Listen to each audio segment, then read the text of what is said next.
आप सभी का एक बार फिर स्वागत है आई फॉर इंडियंस में, और मैं हूं आपके साथ फरहान।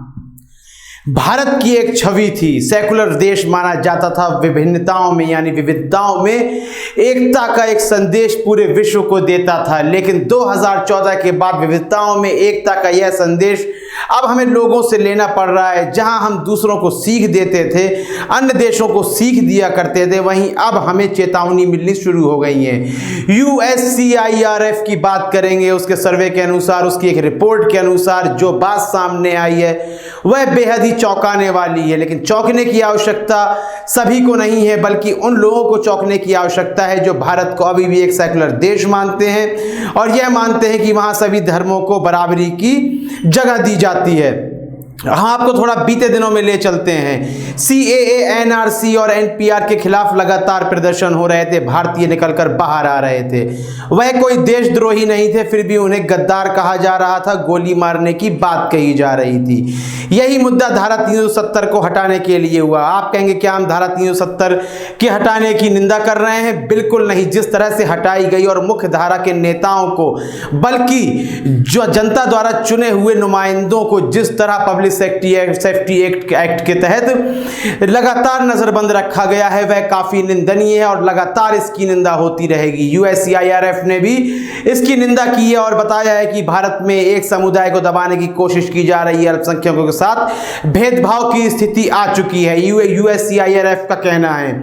इस पर गुजरात सरकार कह रही है कि USCIRF का यह जो तर्क है, यह जो आरोप है, यह निराधार है। यह आप बिल्कुल निराधार ही कहेंगे। गुजरात में सरकार विजय रूपाणी की और लगातार जी न्यूज भी यही दिखा रहा है कि यह निराधार आरोप लगाए जा रहे हैं। सफूरा जरगर, जिन्हें जब प्रदर्शन चल रहे थे NRC CAA के खिलाफ, उन्हें गिरफ्तार कर लिया गया, वह गर्भवती भी हैं और पुलिस की गिरफ्त में हैं। इतना ही नहीं, सोशल मीडिया में उनके लिए अभद्र टिप्पणियां की जाने लगी भारतीय जनता पार्टी के नेताओं द्वारा, चाहे वह कपिल मिश्रा हो, अन्य समर्थक हो या फिर अंधभक्त हों। सफूरा जरगर को लेकर लगातार अभद्र टिप्पणियां की जाने लगी, जिससे भारत की छवि मालूम पड़ रही थी और सब समझ में आ रहा था कि आखिर हमारी संस्कृति का हम में कितना असर है और हम महिलाओं का सम्मान कितना करते हैं। 2014 के समय से आपने देखा होगा, स्त्रियों की लगातार बात हो रही थी। जब 3 तलाक के कानून पर एक परिवर्तन लाने की कोशिश की गई, तब भारतीय जनता पार्टी के नेताओं द्वारा और खुद प्रधानमंत्री नरेंद्र मोदी द्वारा यह कहा जा रहा था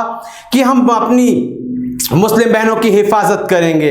लेकिन जब सफूरा जरगर के संबंध में इस तरह के अभद्र ट्वीट आते हैं, अभद्र भाषा का प्रयोग किया जाता है, उनके गर्भवती होने को लेकर भी एक मजाक बनाया जाता है, मीम के तौर पर पेश किया जाता है, तब भारत की वह अस्मिता कहां मर जाती है, कहां खाक हो जाती है। तब वह बयान कहां चले जाते हैं भारतीय जनता पार्टी के नेताओं के, खुद प्रधानमंत्री नरेंद्र मोदी के, जहां स्त्रियों की बातें लगातार की जा रही थी।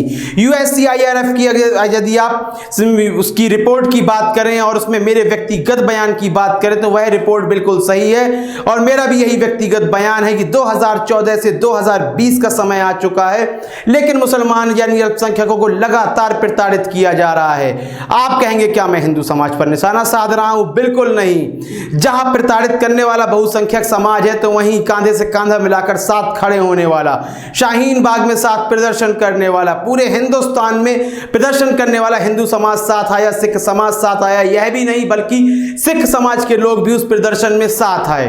USCIRF की इस रिपोर्ट का भले ही लोग खंडन करें, उसको गलत बताएं। यदि आप USCIRF की रिपोर्ट को गलत बताते हैं, उसका खंडन करते हैं, तो दुनिया भर में ऐसी तमाम रिपोर्टें हैं जो अमेरिका के द्वारा दी जाती हैं, विदेशी एजेंसियों द्वारा दी जाती हैं। जी न्यूज लगातार खबर दिखा रहा है कि कोरोना संकट के बीच में भारत को बदनाम करने की कोशिश की जा रही है। लेकिन अमेरिका हो या फिर USCIRF हो या फिर यूनिसेफ हो या फिर अन्य कोई भी संगठन हो, जब वह अपनी रिपोर्ट देता है भारत के अलावा अन्य किसी देश के संबंध में, कोई भी देश हो, तब उन रिपोर्टों को सत्य क्यों माना जाता है? तब उन तथ्यों को मजबूत रूप से पेश क्यों किया जाता है? उदाहरण के तौर पर टाइम मैगजीन में जब प्रधानमंत्री नरेंद्र मोदी की योजनाओं की तारीफ की जा रही थी, जब वह जमीनी स्तर पर नहीं उतरी थी, जब सिर्फ वादे किए जा रहे थे, तब उन योजनाओं को सफल बताया गया था और कहा गया था कि देश विकास के रास्ते पर जाएगा। और टाइम मैगजीन का हवाला देकर अंधभक्त लगातार तर्क दिया करते थे। जब उसी टाइम्स मैगजीन ने डिवाइडर इन चीफ बताया नरेंद्र मोदी को, तब उसे झूठा कहा जाने लगा। यूं तो डोनाल्ड ट्रंप की बातों को लगातार साथ रख के चलते थे अंधभक्त, लेकिन जब डोनाल्ड ट्रंप ने कहा कि प्रधानमंत्री मोदी चाहते हैं कि कश्मीर में वह मध्यस्थता करें, तब डोनाल्ड ट्रंप को भी जी न्यूज में झूठा कहा जाने लगा। आपको क्या लगता है, यदि कोई भी एजेंसी हो, उसका कोई सर्वे हो या कोई रिपोर्ट हो, भारत के अलावा किसी अन्य देश का नाम लिया जाता है, यहां खुलकर बिल्कुल बात करनी होगी। यदि किसी अल्पसंख्यक समुदाय या फिर इस्लामिक देश के ऊपर कोई उंगली उठाई जाती है, तब जी न्यूज जैसे चैनल उस रिपोर्ट का हवाला देते हैं और तारीफ करते हुए नजर आते हैं। जब आप उस किसी भी रिपोर्ट को मानते हैं और किसी की आलोचना करने की हिम्मत रखते हैं, तो आलोचना सहने की भी हिम्मत होनी चाहिए। USCIRF की इस रिपोर्ट का मैं सम्मान करता हूं और इसको सत्य मानता हूं। आप इसे सत्य मानते हैं या सत्य नहीं मानते हैं, यह आप हमें कमेंट सेक्शन में अवश्य बताएं। कार्यक्रम को लाइक करें, ज्यादा से ज्यादा शेयर करें और चैनल को सब्सक्राइब अवश्य कर दें। तब तक के लिए इजाजत दीजिए, धन्यवाद।